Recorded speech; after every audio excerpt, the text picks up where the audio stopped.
At first glance, Ikaria looks like many Greek islands. Quiet villages, narrow roads, and small houses built into the hills. It looks peaceful, almost untouched, but there is something unusual about this island. Despite its beauty, most young people have left Ikaria, and very few have returned. This is not because the island suddenly collapsed, and it is not because people stopped loving it. It happened slowly, over decades. This is the story of why Ikaria lost most of its younger generation. Ikaria is a small Greek island in the Aegean Sea, located far from Greece's major cities. It is not on the main tourist routes. There are no quick connections to Athens.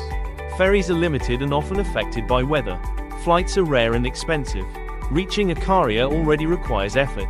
Living there requires even more. Isolation shapes everyday life on the island. It always has. For much of the 20th century, life on Ikaria followed a slow and predictable rhythm. Most people worked locally. They farmed small plots of land, fished close to shore, or ran family businesses. Work was physical and modest, but it was stable. Families lived close together. Villages were tight-knit. Everyone knew everyone else. Success was not measured by income or career progression. It was measured by continuity, family, and stability. For generations, this way of life was enough. Young people were expected to stay close to home, not because they were forced to, but because there were few reasons to leave. Education happened locally, work happened locally, life happened locally. The island did not offer wealth, but it offered belonging. For a long time, that balance worked.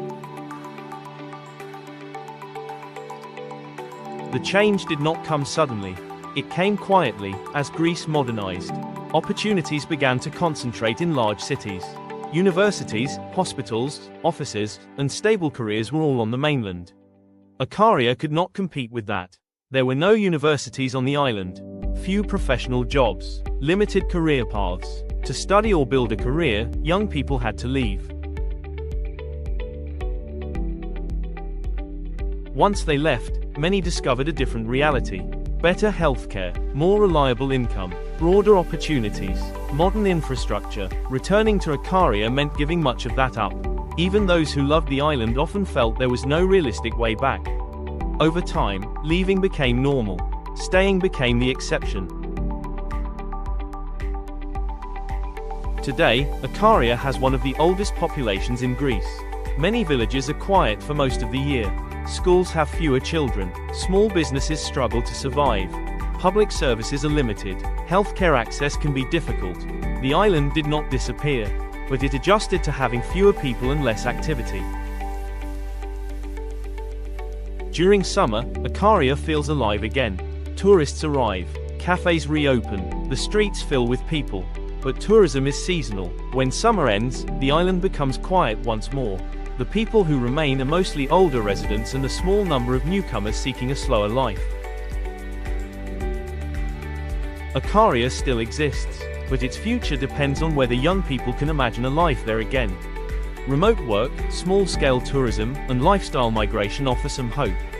But without stable jobs, education, and infrastructure, returning remains difficult. Ikaria's story is not unique. Many islands across Europe face the same quiet question. Ikaria's story reflects a wider pattern seen across many parts of Europe. As economies modernize, opportunity concentrates in fewer places. Large cities grow, smaller regions slowly empty. Young people do not leave because they want to abandon their homes. They leave because they are looking for stability. Places like Ikaria offer peace, tradition, and beauty. But modern life also requires access to work, education, and services. When those things disappear, population decline becomes almost inevitable. This process does not happen overnight. It unfolds quietly, year by year. Often, it is only noticed when the change is already complete.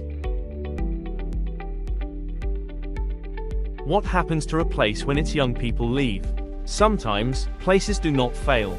They simply change. Ikaria remains beautiful, but beauty alone is not enough to keep a generation.